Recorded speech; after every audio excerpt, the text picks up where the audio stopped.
నా జీవితాంతం నేను అనుభవించిన బాధలు అవమానాలు అన్నీ నాకు తెలుసు. వాటికి సరైన సమాధానం ఇక్కడే రావాల్సి ఉంది. న్యాయమూ జరగాల్సి ఉంది. అందుకే నాతో సహకరించండి.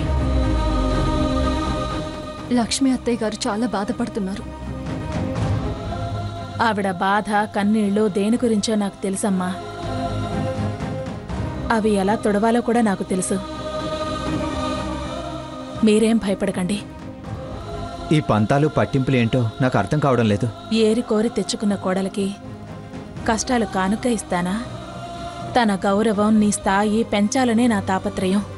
అది శారదంటే.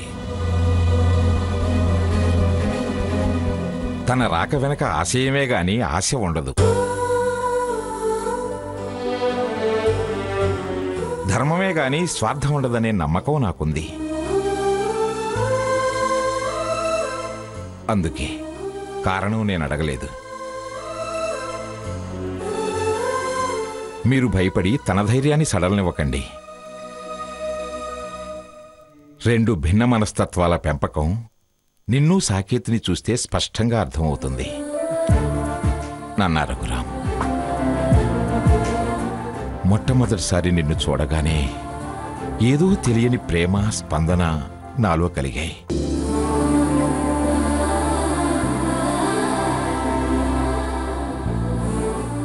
ఈ రక్త సంబంధమే ఆ తెలియని ప్రేమకి స్పందనకి కారణమని నాకు ఇప్పుడు అర్థమవుతుంది.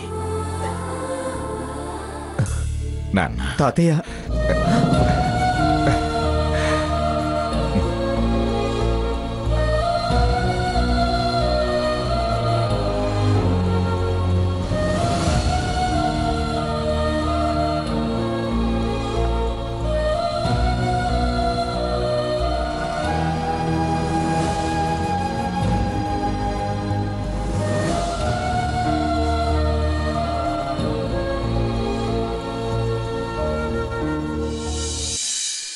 స్వర్ణ, అక్షింతలు తీసుకురామ్మా. అలాగే అత్తయ్య.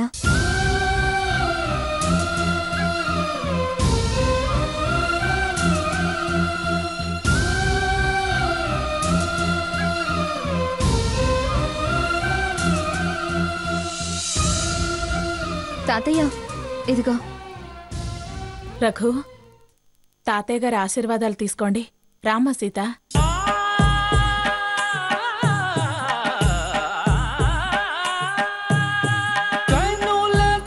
పిల్లా పాపలతో 10 కాలాల పాటు చల్లగా ఉండండి.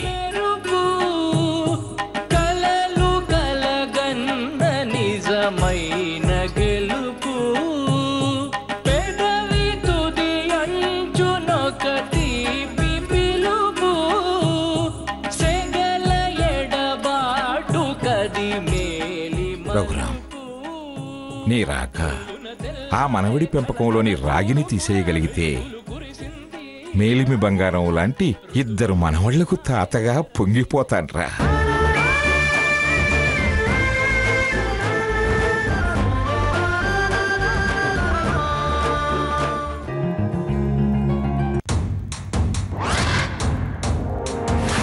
వీడే మీ మనవడు.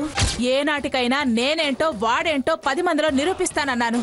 మీ నోటితోనే నువ్వు నా మనవడివిరా అని పిలిపిస్తానన్నాను.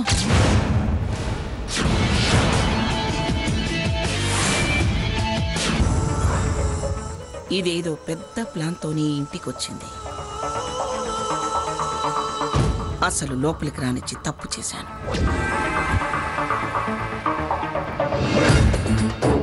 ఎలాగైనా సరే తన్ని తరిమేయాలి దీన్ని.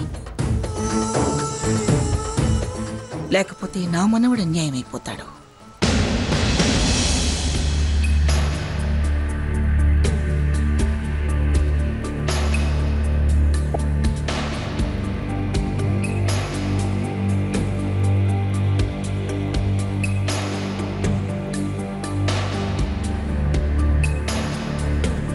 తను నా భార్య. తన తరపున మాట్లాడడానికి నేనున్నానన్న విషయం మర్చిపోకు.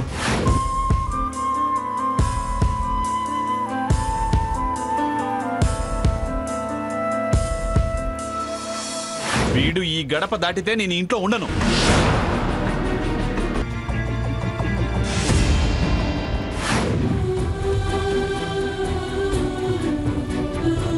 ఇప్పుడు ఈ వయసులో నాకు ఈ కర్మేంటి, కొత్తగా ఈ సవతి పోరేంటి? అసలే సాకేత్ ముక్కోపి. చిన్నప్పటి నుంచి నేనంటే కోపం కలిగేలా పెంచింది. ఆ రఘురామ్ అంటేనే చిరుపురులాడతాడు. ఇప్పుడొచ్చి ఏకంగా వాళ్ళ ఇంట్లోనే ఉన్నారు. ఏ క్షణంలో ఏం చేస్తాడో ఏమోనని భయంగా ఉంది.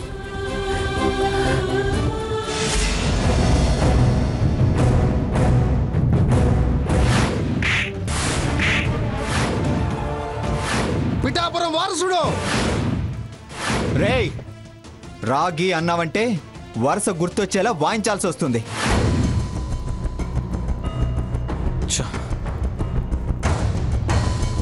వాడు నా బ్రదర్ ఏంటి? లాభం లేదు, వాడిని వేసేయాల్సిందే.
ఏయ్ లేరా,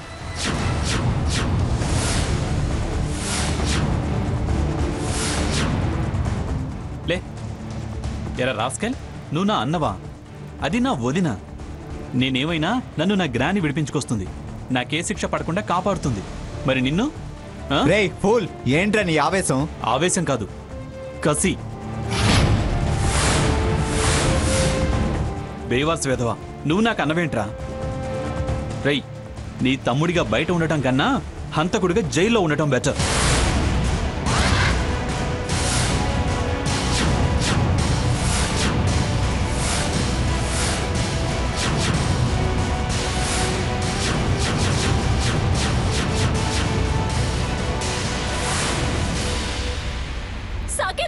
రేయ్, నిన్ను రేయ్, సీత గారు.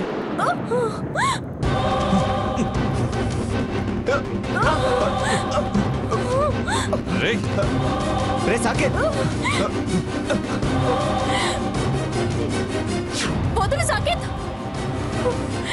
వదల్నే. వీణ్ణే కాదు, నిన్ను వదలను. ఇద్దరు కలిసి నన్ను వెధవం చేసి సుఖపడదాం అనుకున్నారా? అసలు నేను మిమ్మల్ని బతకనివ్వనే.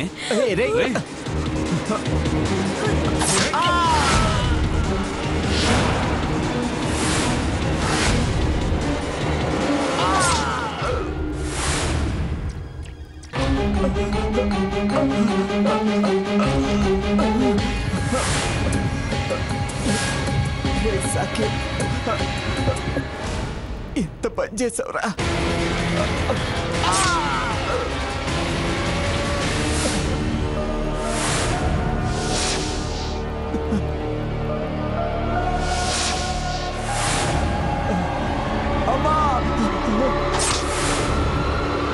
ఎరా నువ్వు నా అన్నవా? మధ్యలో వచ్చావు, మధ్యలోనే పోతున్నావు. పోరా పో. సీత, సీత,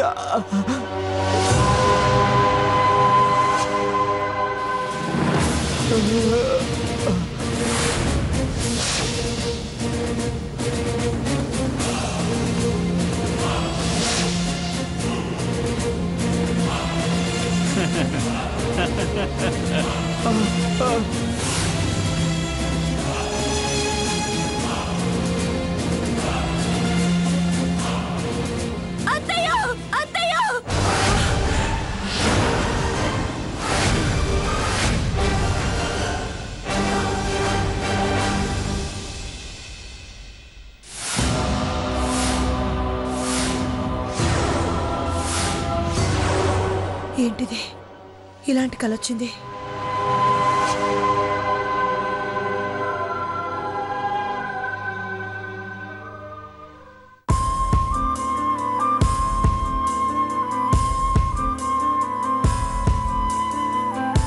సీత, అమ్మ సీత, సీత, సీత.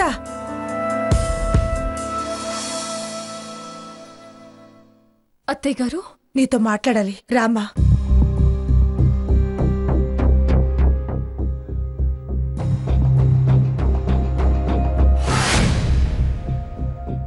ఏంటమ్మా ఇది? అత్తయ్య గారి సంగతి తెలుసు కూడా ఎందుకు ఇలా చేశావు? నా ప్రమేయం లేకుండానే అన్నీ జరిగిపోయాయి. ఏ విషయమూ చివరి క్షణం దాకా నాకు తెలీదు. నేను ఈ ఇంటి కోడలిగా రాబోయే విషయం ఆఖరి క్షణంలోనే నాకు కూడా తెలిసింది. అమ్మా నాన్నల కోసమే నేను వెనకడుగు వేయలేకపోయాను. నువ్వు రఘురాముని పెళ్లి చేసుకున్నందుకు నేనేం అంటలేదు. అనే హక్కు నాకు లేదు. నీకు నచ్చిన వాడిని నువ్వు చేసుకోవచ్చు, అది నీ జీవితం, నీ ఇష్టం. కానీ ఇలా ఇంటికి రావడం ఎందుకు చెప్పు? ఏది నా ఇష్ట ప్రకారం జరగలేదండి. ఇది కూడా అలాగే జరిగిపోయింది. నేనిప్పుడు నిన్ను తప్పు పట్టే స్థితిలో లేను. నిజమా అబద్ధమా అని కూడా ఆరతీయను. కానీ నా పరిస్థితి గురించి కొంచెం ఆలోచించమ్మా. మా అమ్మ మీకే నష్టం కలగనివ్వదండి. ఇంకా ఏమి నష్టం బాబు? జరగాల్సిందంతా జరిగిపోయింది. ఆ మాట అనాల్సింది మేము. మీ గతం మీ పెళ్లి బహుమతిగా నాకిస్తారా? నేనిప్పుడు నిన్ను తప్పు పట్టే స్థితిలో లేను. నిజమా అబద్ధమా అని కూడా ఆరతీయను. కానీ నా పరిస్థితి గురించి కొంచెం ఆలోచించమ్మా. మా అమ్మ మీకే నష్టం కలగనివ్వదండి. ఇంకా ఏమి నష్టం బాబు? జరగాల్సిందంతా జరిగిపోయింది. ఆ మాట అనాల్సింది మేము. మీ గతం మీ పెళ్లి బహుమతిగా నాకిస్తారా? మేమెంతకాలం అనుభవించాం, ఇప్పుడు మీరు అనుభవించండి అంటారా? అయ్యో, అలా ఏం జరగదండి. మీరు భయపడకండి. అత్తయ్య గారు అంత దుర్మార్గం చేయరు. జరుగుతుందో జరగదో ఏం తెలీదు అనేదానివి.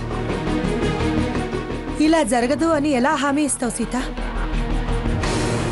చూడమ్మా సీత, సాకేత్ సంగతి నీకు తెలియంది కాదు. పొట్టి కోపిష్టి మూర్ఖత్వం. వాడి విషయంలో నాకు చాలా భయంగా ఉంది. రఘురాం మంచివాడే కాదన్ను, కానీ వాడు ఇతని మీద చాలా ద్వేషంతో ఉన్నాడు.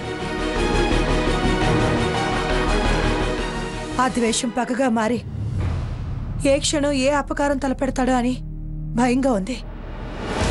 నేను నా గురించి భయం కన్నా వాడి ప్రవర్తన గురించి ఎక్కువ భయపడుతున్నాను. దయచేసి మీ అత్తయ్య గారితో చెప్పి ఇక్కడి నుంచి వెళ్ళిపోండి అమ్మా. రఘురాం, నా బాధ భయం అర్థం చేసుకుని నువ్వైనా మీ అమ్మగారికి నచ్చ చెప్పు. నీకు దండం పెట్టి వేడుకుంటాను. సీత, నీ చెల్లెల గురించి కూడా ఆలోచించు. స్వర్ణ కాపురం, నా కాపురం ఇప్పుడు నీ చేతుల్లో ఉన్నాయి. మీరు దండం పెట్టినా చేతులు పట్టుకున్నా వెళ్ళటం వెళ్ళకపోవడం వాళ్ళ చేతుల్లో లేదు. అది నిర్ణయించాల్సింది నేను. ఆ నిర్ణయం తీసుకోవడానికి ఇంకా సమయం ఉంది. దయచేసి నా పరిస్థితి అర్థం చేసుకోండి. మీరు నా సంసారంలో భాగం పంచుకుంటారని భయపడటం లేదు. నా కొడుకు ఏమైపోతాడో, ఏ ప్రమాదంలో చిక్కుకుంటాడో, ఏం నేరం చేస్తాడో అని భయపడుతున్నాను. మీరెలా మీ కొడుకు గురించి ఆలోచిస్తున్నారో నేను అలాగే నా కొడుకు జీవితం గురించి, వాడి భవిష్యత్తు గురించి ఆలోచిస్తున్నాను. ఏ కన్నతల్లైనా పిల్లల గురించేగా ఆలోచించేది. మీరు ఏం కోరుకుంటున్నారో చెప్పండి. అది నెరవేరటానికి నా వంతు సహకారం అందిస్తాను. నాకు తెలిసి అది మీ వల్ల అయ్యే పని కాదు. నా కొడుకు క్షేమం కోరి నేనేమైనా చేస్తాను. వాడికి ఏదైనా జరిగితే నేను తట్టుకోలేను. దయచేసి నాకు పుత్రభిక్ష పెట్టండి.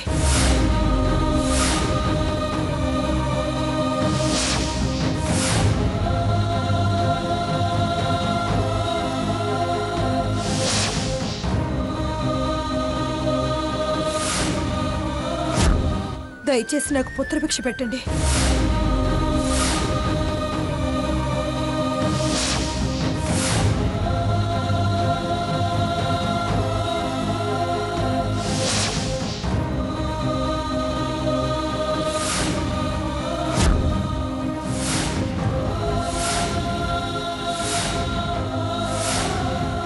పుత్రభిక్ష పెట్టండి.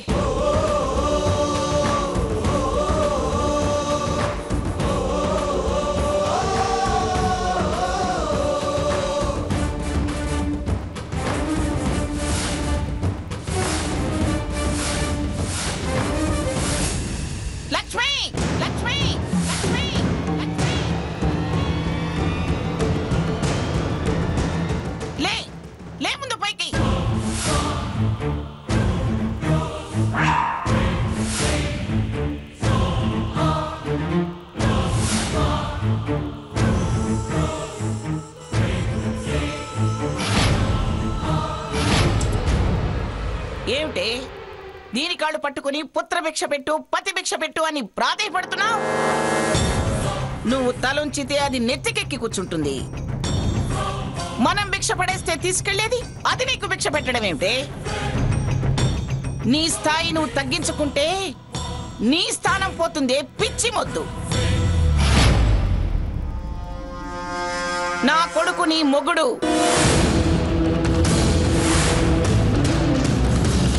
నీ కొడుకు నా మనవడు.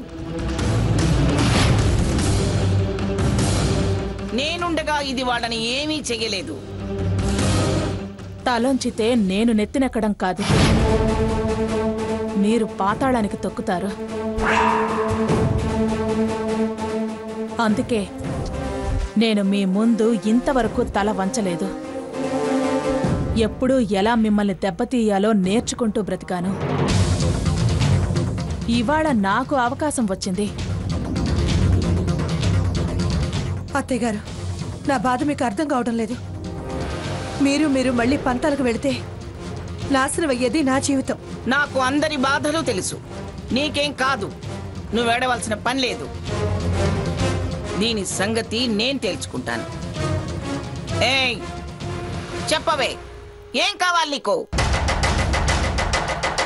అయినా నువ్వు అడక్క ముందే నీకు కావాల్సింది నీ ముఖాన పడేశాను కదే. మళ్ళీ ఎందుకు వచ్చావు? అంటే నువ్వు ఇంతకు ముందే శారదని ప్రత్యేకంగా కలిసావన్నమాట. మీరిప్పుడు కొత్త దీర్ఘాలు తీయకండి. కలవటం, పారేయటం అంతా జరిగింది. మీ బిచ్చం తీసుకుని వెళితే నేను ముష్టిదాన్ని అవుతాను, కానీ నా కొడుకు హక్కుదారుడు కాడుగా. అందుకే వచ్చాను. వాడెప్పటికీ కాలేడు.